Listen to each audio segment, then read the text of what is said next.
Hello dear, welcome to my YouTube channel SSC with Anuj. आज हम पढ़ेंगे नंबर सिस्टम यानी संख्या पद्धति। तो नंबर सिस्टम 0 से 9 ये हमारे नंबर होते हैं। 1 2 3 4 5 6 7 8 9 नंबर होते हैं। क्लासिफिकेशन और नंबर संख्याओं का वर्गीकरण। Real number, number 1 real number. वास्तविक संख्या, जो संख्याएं नंबर लाइन पर दर्शाई जा सकें वह वास्तविक संख्याएँ होती हैं। यानी वास्तविक संख्या कितने प्रकार की होती हैं? रियल नंबर यानी वास्तविक संख्या। वास्तविक संख्या ये दो प्रकार की होती हैं, डेसिमल और एक पूर्णांक। दशमलव और पूर्णांक दो प्रकार की होती हैं। दशमलव यानी एक उदाहरण के लिए फॉर एग्जांपल 1.56, 0.33 ये हमारे दशमलव संख्याएं होती हैं। और पूर्णांक संख्याएं अभी पढ़ेंगे 1 2 3 4 5 6 7 8 जैसे माइनस प्लस की संख्याएं पूर्णांक संख्याएं होती हैं। अब दशमलव दो भागों में बटा हुआ है, एक शांत दशमलव, दूसरा अशांत दशमलव। शांत दशमलव किसे कहते हैं? 0.5। जैसे पूरी संख्या कट जाए, जैसे 1/2 है, अब इसे काटेंगे तो 0.5 यानी पूरी बात संख्या कट गई। ठीक, पूरी संख्या यानी भाग पूरा चला जाए या पूरी विभाजित हो जाए तो वह शांत दशमलव। जो संख्या पूरी विभाजित न हो वो अशांत दशमलव। ठीक, अशांत दशमलव दो प्रकार का होता है, जैसे एक पुनरावृत्ति दशमलव, एक अनुपुनरावृत्ति दशमलव। पुनरावृत्ति दशमलव कौन से होते हैं? For example 1/3। 1/3 यानी ये कभी शांत नहीं होगा, 3 आते ही जाएंगे, तो ये कभी शांत नहीं होगा। 2/3 ये 6 आते ही रहेंगे, अनंत डॉट पता नहीं कितने आए। ठीक, अनुपुनरावृत्ति दशमलव जो 22/7 ये लिखा है अंडर रूट में। ठीक, बट्टे में हो, अंडर रूट में हो, दशमलव यानी इसका एक अंडर रूट पाई का मान 22/7, इसे कहते हैं पुनरावृत्ति अनुपुनरावृत्ति दशमलव। इमेजिंग नंबर यानी काल्पनिक संख्याएं, जो संख्याएं नंबर लाइन पर न दर्शाई जा सकें उन्हें काल्पनिक संख्याएं कहते हैं। जैसे आयोटा, इसे क्या कहते हैं? आयोटा। √1 आयोटा का वर्ग करेंगे तो माइनस, यानी आई का मान -1 अंडर रूट में। ठीक है, तो आयोटा जो नंबर लाइन पर ये दर्शाई ना जा सकें वो काल्पनिक संख्याएं होगी। तो अब यहाँ पढ़ेंगे कॉम्प्लेक्स संख्याएं, सम्मिश्र संख्याएं। सम्मिश्र संख्याएं यानी उदाहरण के लिए ए किस रूप में लिखी जा सकती हैं? a+i, ये आइटा बताया था माइनस रूट में। ठीक है, अब ये एक ए वास्तविक संख्या है और बी काल्पनिक संख्या है। अब रैशनल नंबर यानी परिमेय संख्याएं, 3 कंडीशन फॉलो, यानी कौन सी हमारी कंडीशन है उन्हें फॉलो करें तब ये परिमेय संख्याएं कहलाएंगी। Number 1 condition P/Q, Q = 0, P/Q दोनों पूर्णांक हों। अगर इसको फॉलो करती हैं परिमेय संख्याएं, इसको फॉलो करती हैं तो वह परिमेय संख्याएं कहलाएंगी। अपरिमेय संख्याएं 3 कंडीशन नॉट फॉलो, ठीक है, 3 कंडीशन को फॉलो नहीं करें वो हमारी अपरिमेय संख्याएं कहलाएंगी। कौन से? वही कंडीशन है P/Q, Q = 0, P and Q दोनों पूर्णांक हों, इंटीजर हों।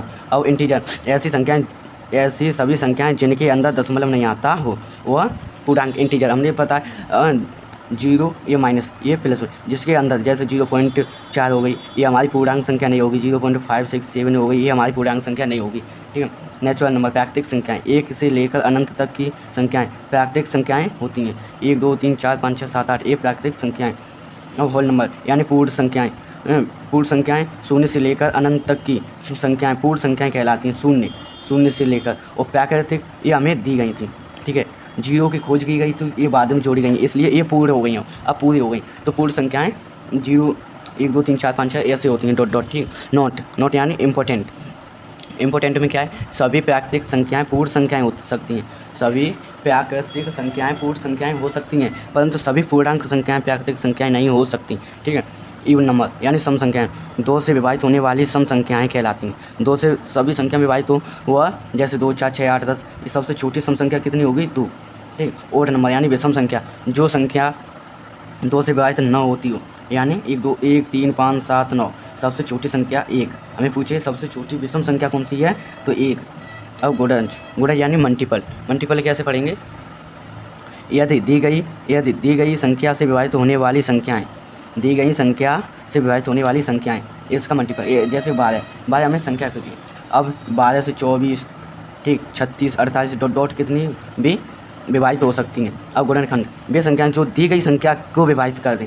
जैसे 12 दिया है, 1 से विभाजित है, 2 से भी है, 3 से भी है, 4 से भी है, 6 से भी है, 12 से भी है, तो ये विभाजित है।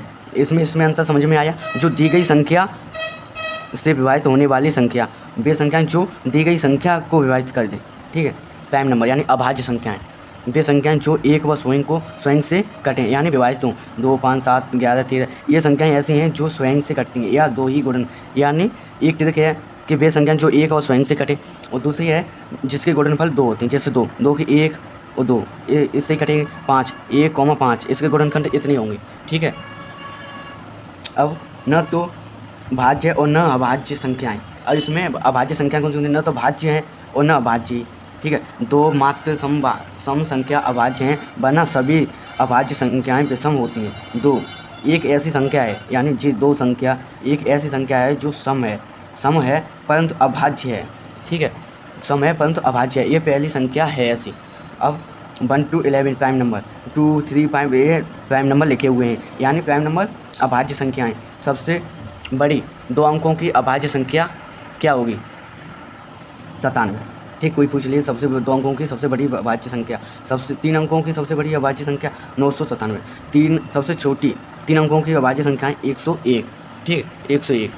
वीडियो अच्छी लगी हो तो चैनल को सब्सक्राइब एवं वीडियो को लाइक करें और कमेंट में बताएं कैसी लगी वीडियो। ये वीडियो देखने के लिए हमारे चैनल को सब्सक्राइब जरूर कर लें। Thank you so much.